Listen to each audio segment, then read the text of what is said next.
Hare Krishna. So here Krishna is describing knowledge in Sattva Guna, Rajo Guna and Tamo Guna. So we saw the knowledge in Sattva Guna, that how the same spirit soul, the same nature is seen in every single body. So this is called as Sattva Guna Jnana, or knowledge in mode of goodness. Now Krishna is describing knowledge in mode of passion. So let's see this concept in Shloka number 21. Prathakttvena tu yajnanam nana bhavan prathagvidhan veti sarveshu bhuteshu tadjnanam vidhi rajasam.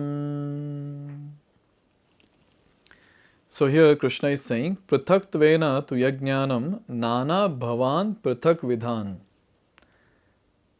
That knowledge by which one sees that in every different body, there is different type of living entity. Veti sarveshu bhuteshu. Tadjnanam vidhi rajasam. Such a knowledge is actually in the mode of passion. So here, the person is not able to see that the spirit soul with the same nature is there in all the bodies. He has got a different types of understanding or conclusion. There are different types of people in this world having a lot of mental concoction and not having clarity on the spirit soul and the body. So Prabhupada here has summarized all the different types of thought process, the mental concoction that people have regarding the knowledge of spirit soul. Let's go through it one by one. The concept that the material body is the living entity and that with the destruction of the body, the consciousness is also destroyed is called the knowledge in the mode of passion. So there's something called Lokayata philosophy. So in that, as Prabhupada is mentioning, body and soul, they're the same. There's no difference. The material body is living entity. So when the material body is destroyed, everything is destroyed. So why take tension in life? Enjoy, enjoy and enjoy. Enjoy till the core. Do all the sinful activities possible. Don't restrict yourself. Don't restrain yourself for anything. Eat whatever you want. Drink whatever you want. Do whatever illicit activity you want. Anyways, the body is going to get destroyed. Once the body is destroyed, everything is destroyed. There is no punarjanma, no reincarnation, no next life exists. So this is their philosophy. So this is a very, very dangerous philosophy, where a person is in utter mode of passion of enjoying and he just wants to enjoy throughout his life, adharmically or dharmically also, whatever it is. But mostly adharmic enjoyment will happen in such a case. According to that knowledge, bodies differ from one another because of the development of different types of consciousness. Otherwise, there is no separate soul which manifests consciousness. Now, there is another thing that is there. So, according to some people, as the body develops, the consciousness also develops. It is not that spirit soul enters the body, so the consciousness is there in the body, nothing like that.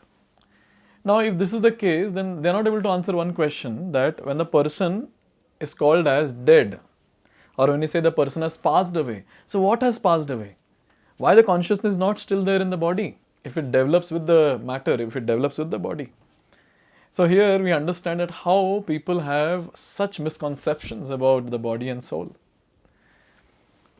Third one, the body is itself the soul and there is no soul separate beyond the body. So as we said, so the living entity body, everything same, with the body, everything is destroyed.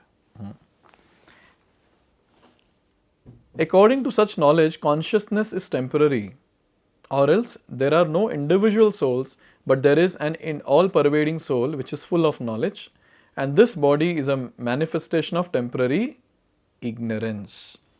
Now this is somewhat close to Buddha philosophy, that is consciousness is temporary. And when it comes to Mayavad philosophy, the impersonalists, they have this philosophy that okay, there is no individual soul, there is an all-pervading soul. Now, one thing you have to understand that consciousness is temporary. This is what they are saying. Why they are saying consciousness is temporary? Why this thought itself is coming? Because according to them, soul does not exist.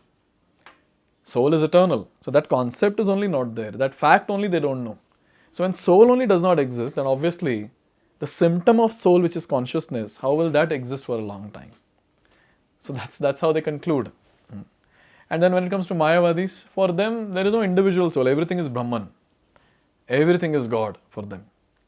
So for them, again, no, it doesn't matter what is what.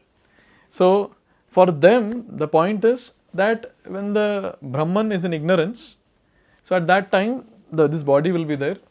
And once this body is gone, I mean, once the person gets liberated, then Brahman, inside Brahman, outside Brahman, everything Brahman mixes, or something like that.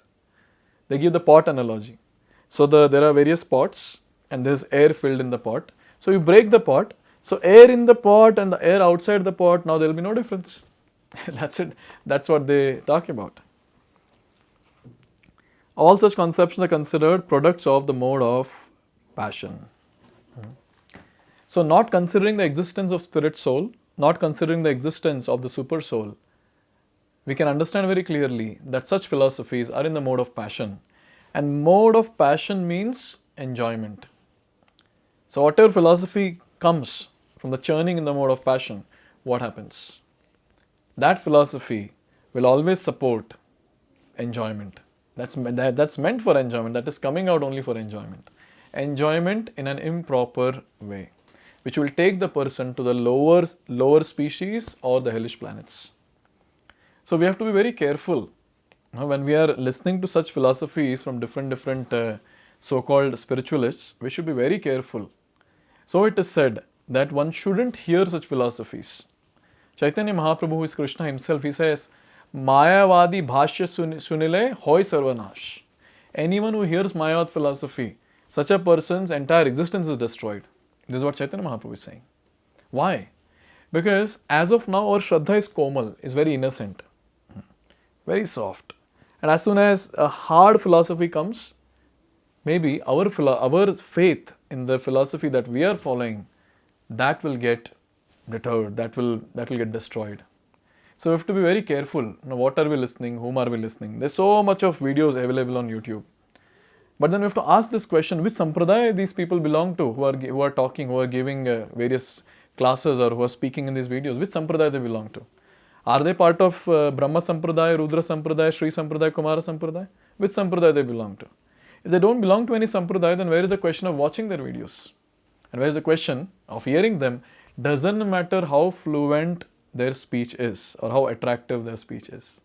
Finally, we have to be very careful about our spiritual life. Somehow, by the Lord's mercy, we have got this spiritual life where we are practicing bhakti, and if we lose it by our inattentive selection of videos on YouTube, gone. The greatest opportunity given to us is gone. So we have to be very careful what to watch, what to hear, and what not. So in this way, Krishna has described the knowledge and passion. Now he's going to speak something about knowledge and ignorance. So let's see that in the next video. Hare Krishna.